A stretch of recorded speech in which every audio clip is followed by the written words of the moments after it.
அப்புறம் நம்ம தம்பி சாட்டை, நாங்க எவ்வளவு உரையாடி இருக்கோம், எவ்வளவு பேசியிருக்கோம் எங்க 2 பேருக்கு தான் தெரியும். விஜய் அவர்கள் இந்த இப்படி நின்னாரு இப்படி நின்னாரு போராடமெல்லாம் பேசுறாரு. சரி, நான் ஒண்ணு செய்யட்டுமா?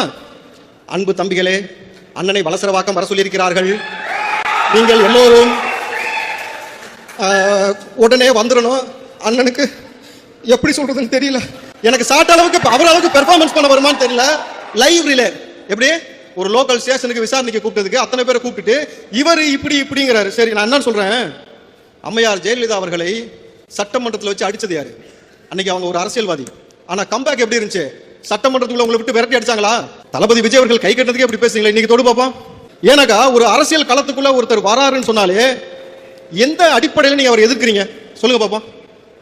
ரஜினி அவர்கள் அரசியலுக்கு வரேன்னு சொன்னாரு, அவ்வளவுதான். போட்டு முடிச்சு விட்டாரு. கொஞ்சம் நஞ்சா பேச்சு கிடையாது. அவர் ஒரு கன்னடரு, அவர் ஒரு இது, அவரை பத்தி பேசினாலும் பரவாயில்ல. எதுக்கு சம்பந்தம் இல்லாம அவர் மகள் ஐஸ்வர்யா பத்தி பேசுனீங்க, தனுஷை பத்தி பேசுனீங்க. அப்புறம் அஜித்தை பத்தி, அஜித் ஒரு மலையாளி, இங்க கன்னடம், அங்க மலையாளி. விஜயகாந்த் அவர்களை அவன் தெலுங்க. இன்னும் கூடுதலா போய் நல்ல கண்ணு கெண்டக்கால் மயிலுக்கு ஒரு சமமா வருவானா விஜயகாந்த் பேசியது யாரு?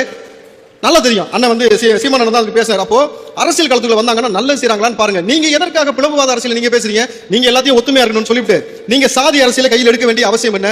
ஏன்னா மும்பைக்கு போய் பிஜேபி ஓட்டு கேட்டாலும் அப்படித்தான் பேசுறீங்க. சரிங்களா? அவர் சமயமா ஒரு ட்விட்டர்ல ஒரு பதிவு போட்டிருந்தாரு. இப்ப பார்த்தேன், அண்ணே சொன்னா கேட்டுக்கணும் போடுறீங்க ப்ரோ. அண்ணே சொன்னா கேட்டுக்கணும் அப்படின்றது இன்னைக்கு ரொம்ப ட்ரெண்டிங்கா வந்துட்டு இருந்துச்சு. இப்ப தம்பி மார்கள, அண்ணே சொன்ன மாதிரி பாம்பு கடிச்சா அப்படியே நின்னா விஷம் ஏறாது. ஒரு கட்டுவிரியா பாம்பு கொண்டு வாங்க, கடிக்க விட்டு பார்ப்போம்.